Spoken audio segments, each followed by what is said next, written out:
Hello friends, good morning. Stock market की one of the best channel Sankalp capital में आपका खूब खूब स्वागत है।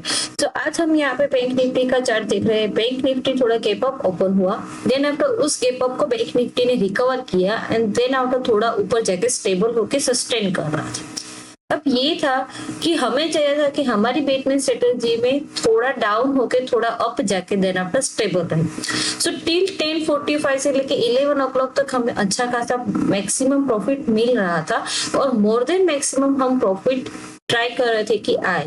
बट देन आफ्टर ये हुआ कि मार्केट थोड़ा रिवर्सल हुआ, मार्केट थोड़ा डाउन होने लगा। तो इस टाइम पे हमने क्या किया, इस टाइम पे हमने एडजस्टमेंट किया और मैक्सिमम प्रॉफिट लेने की पूरी ट्राई की। अब हम देखते हैं कि हमारा मैक्सिमम प्रॉफिट क्या है। तो हमारा मैक्सिमम प्रॉफिट है 7,838 on off my deployed of capital, right. अब ये है कि अगर हम ये नहीं करते और हमने एडजस्टमेंट नहीं किया होता तो हमें क्या मिलता। तो उसके लिए हम देखते हैं, क्योंकि ये विदाउट एडजस्टमेंट वाली मेरी पोजीशन है। अगर हमने विदाउट एडजस्टमेंट किया हुआ होता तो हमने 6,240 रुपीज ही हमें अभी मिल रहे होते।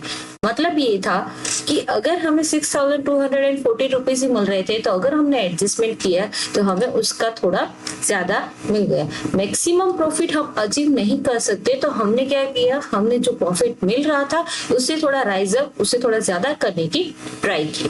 ठीक है, तो ये है हमारा एडजस्टमेंट। एडजस्टमेंट करते रहिए, जहाँ पे एडजस्टमेंट की जरूरत है वहां पे हम अच्छी तरह से एडजस्टमेंट करेंगे। बहुत सारे लोगों ने ये भी बोला कि मैम आप करने कल कुछ नहीं किया, एज इट इज रखा, पर उस टाइम पे मुझे एडजस्टमेंट की जरूरत नहीं थी। जब मुझे एडजस्टमेंट की जरूरत लगी तब मैंने अच्छे से एडजस्टमेंट कर दिया।